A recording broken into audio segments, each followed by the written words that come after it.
Greetings and salutations, Internet. Halo, The Legend of Zelda Ocarina of Time, Super Mario, and even GoldenEye.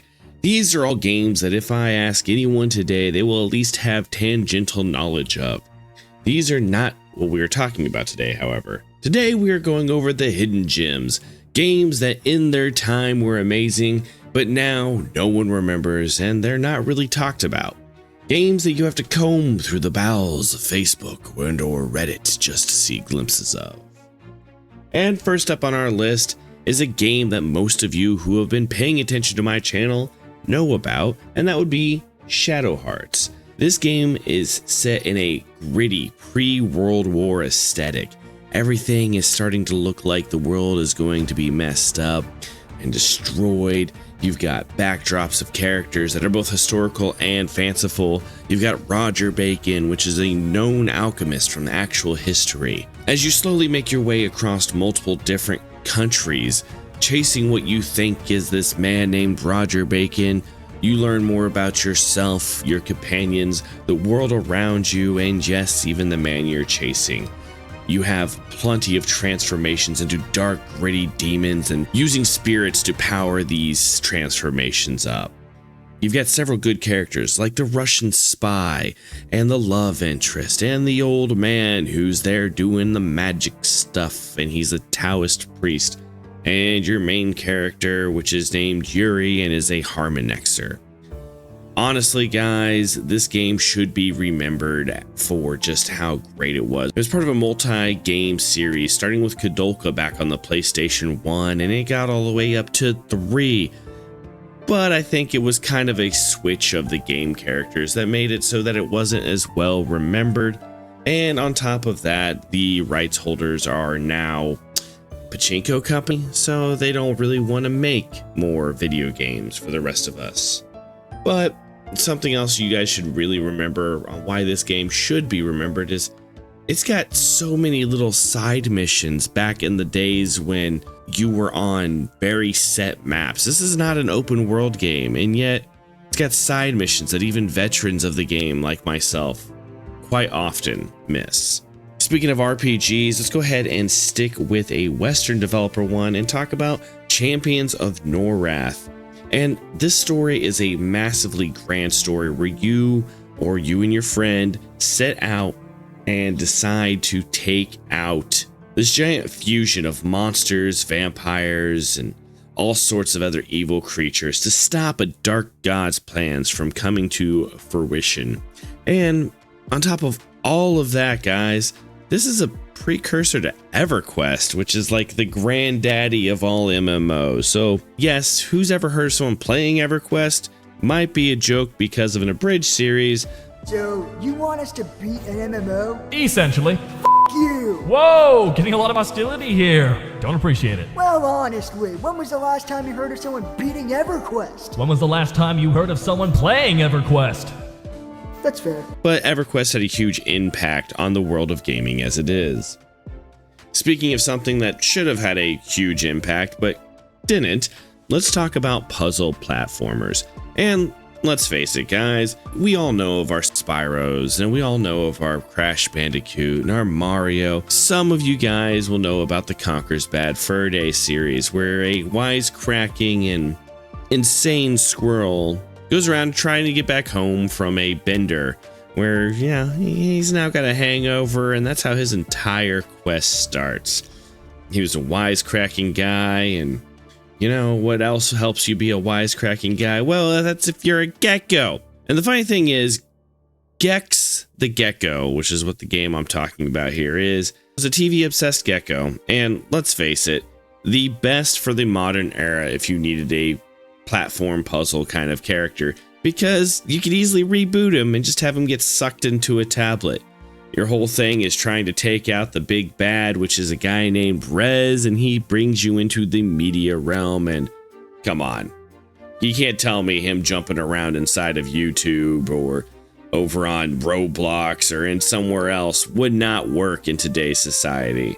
But Gex has gone the long way and is no longer remembered like the other puzzle platformers of his time. Speaking of things that are long gone because something else killed them, we've got the F.E.A.R franchise. F.E.A.R is an acronym standing for First Encounter Assault Recon. And in this game, you play as a character simply known as Point Man. There are 3 games in this series.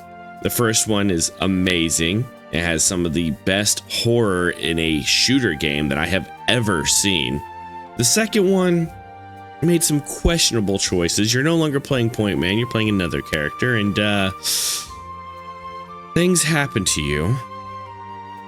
And then the third game, you're back as Point Man, where you get to play as the bad guy from the first game. I'm not going to give away all the story here, but, you know, there's a familial relationship somewhere in this franchise, and by the end of it, you might just be stopping the end of the world through pregnancy, so that's a thing. But when it came to the first game, at the very least, it had some of the best AI in gaming for its time, and sadly, even today. You would hear the enemies do shoutouts and callouts, telling each other to flank him, coming up behind you, coming up with strategies, and you don't really see that as well in other games. Yes, it's a bit janky now, but with its slowdown mechanics and everything, the game was really fun to play. When it comes to things that are really fun to play, most of the time if I said games based off of a movie, you guys would slap the shit out of me, and I would have to accept it because most games based off movies kinda sucked. I'm looking at the Aragon, however the hell you want to say it, and games like that, which were just basic money cash grabs off of the IP. But you want to know a franchise that somehow didn't suck when it came to its games? That was any game made by the Lord of the Rings IP. It didn't matter if they were doing hack and slash RPGs on the PlayStation 2. It didn't matter if they were doing RTSs on the computer. Lord of the Rings and its video games that came out that were based off of the movies, even if they weren't identical to the movies in the storyline, they were great games to just sit there and play with the people that you wanted to play them with. Speaking of games that were great to play, but are completely forgotten, let's talk about a dungeon crawler known as Azure Dreams. And it's kind of like the original Diablo, whereas in Diablo you went down into the depths of the monastery. In Azure Dreams, you're in a desert town going up into the heights of a tower. There are 40 floors and you play as a monster tamer, going around collecting monster and demon eggs to help you get higher and higher. And surprisingly, for it being a PlayStation 1 game, it has a pretty deep story about a boy looking for his father that happened to disappear years before he was able to even go into these places. Well, we went from movies that have good tie-in games. Let's talk about a TV show that has a good tie-in game. And with all of this giant praise for the Slay the Spire series and Monster Train and all of these other card games, it would be remiss not to talk about the older Yu-Gi-Oh games. Yes, I know Yu-Gi-Oh is still relevant. Yes, I know they have Master Duel and they have Duel Links, but those games are kind of shit cash grab, almost gotcha game style games, and fuck those games. What happened to our Duelist of the Roses? What happened to our Yu-Gi-Oh games on the SP where we could run around with our friends, you know, Joey Wheeler and Yugi, totally real friends, and we could duel in the Battle City tournament. We can duel in these other locations that were iconic to the anime. Or, you know, Duelist of the Roses, which is only here because I wanted to annoy somebody from my audience. You know who you are. If you're watching this video, give it a like and say, hey, what's up? But with Duelist of the Roses, it was a different kind of game where you would basically play Yu-Gi-Oh! Chess on different styles of battlefields that have different power bonuses depending on your deck. And let's face it, it was different, but to me, it was really fun and it had multiple endings. So there is that. Earlier, I mentioned RTSs when I was talking about Lord of the Rings. And when it comes to RTSs, the big ones that people remember are your Warcrafts, your Starcrafts, and your Command and Conquers. But what about a game that lets you play as a demon lord trying to take over the world? Ah, yes, that's Dungeon Keeper. And this is my wife's favorite game. I swear to God, every few months she hops on it for like another 6-month spree. Right now we're probably in the wrapping up stages of it because she's been playing it again recently. And what can I say about this game other than it's basically the Overlord games, except for in RTS style. You create armies, you take over little different battlefields, and by the end of it, the entire world's on fire. Fun little game to play. You should check it out sometime. Speaking of fun little games to play, let's go all the way back to the PlayStation 1 with Hot Wheels Turbo Racing. And in a world where Forza's, Twisted Metals, and Mario Karts exist, a game where you're playing as Hot Wheel cars shouldn't really be that big. But this game had the best soundtrack I have ever heard in a video game for its time. I don't even like Metallica. I know, big shocker, guys. And, burn me at the stake.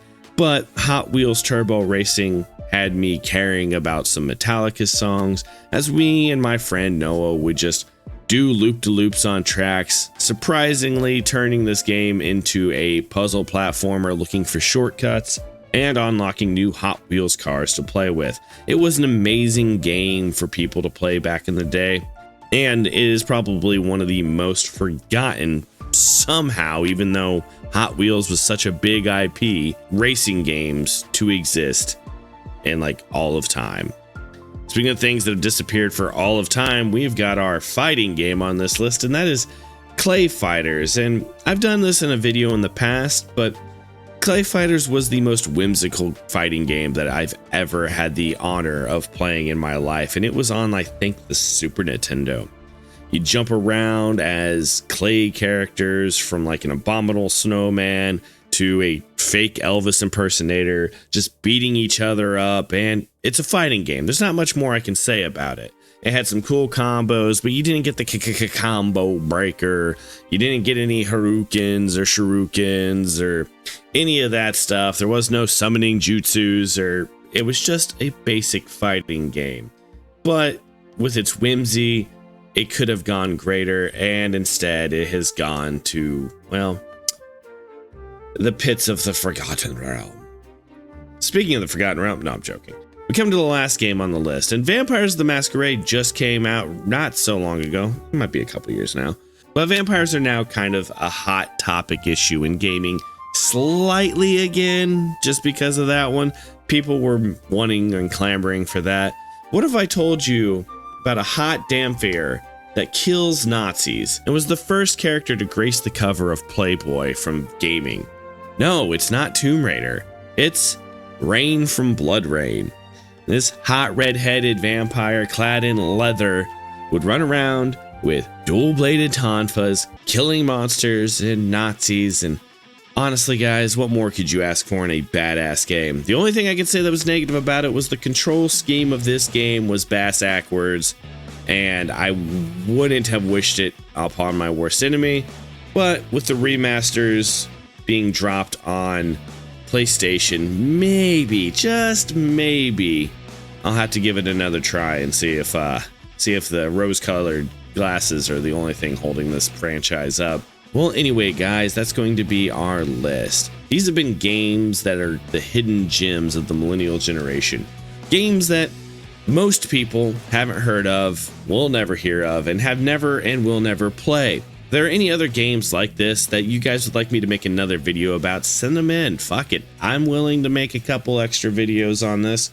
It's not like this video is going to get that many views. It's one of my Monday rant videos. If you guys are interested in SCP and what it does within the confines of the Lobotomy Corporation, well, I'll link that video here. And those have been my Friday videos. They've been doing really well for the channel, actually. It's been really weird. Don't forget to check out the Discord if you guys want to give me video ideas that are not here on the channel. And like always, guys, remember, be good to each other. See you in the next video. Peace.